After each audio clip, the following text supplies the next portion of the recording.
কোনো একটি জায়গাকে পর্যটন শিল্পে বিশেষভাবে তুলে ধরা হলে জায়গাটির মান তো বাড়েই, সঙ্গে অনেকাংশেই জায়গাটির আর্থিক উন্নতিও হয়। এমনই এক জায়গা তার সুন্দর হিমশীতল ঝিল, ঝিলের মধ্যকার ছোট্ট দ্বীপ এবং সেখানকার খাড়া বাঁধের উপর তৈরি চার্চের জন্য বিখ্যাত।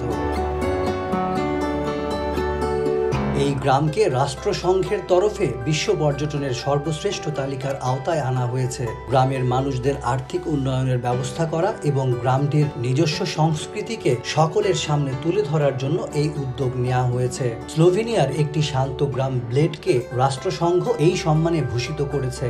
যে জায়গাগুলি নিজেদের সাংস্কৃতিক এবং প্রাকৃতিক বৈশিষ্ট্যকে সংরক্ষণ করে পর্যটন শিল্পের উন্নতিতে সহায়তা করে, তাদেরকেই রাষ্ট্রসংঘের তরফে এই সম্মান দেওয়া হয়।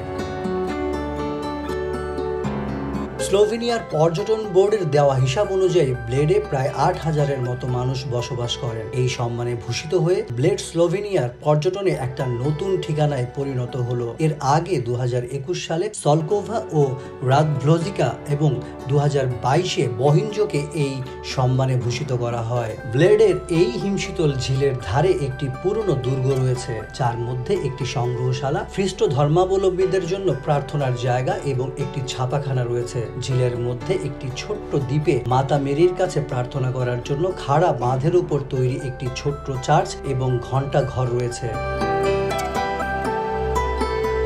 2025 সালের সর্বশ্রেষ্ঠ পর্যটন গ্রাম বাছাইয়ের পঞ্চম পর্বে আফ্রিকা, আমেরিকা, এশিয়া, ইউরোপ এবং মধ্যপ্রাচ্য থেকে সব মিলিয়ে 52টি গ্রামকে সম্মানিত করা হয়েছে। ইউনাইটেড নেশনস ট্যুরিজমের 65 সদস্য দেশ থেকে 270-এর বেশি আবেদনপত্রের মধ্যে বাছাই পর্ব চলেছে।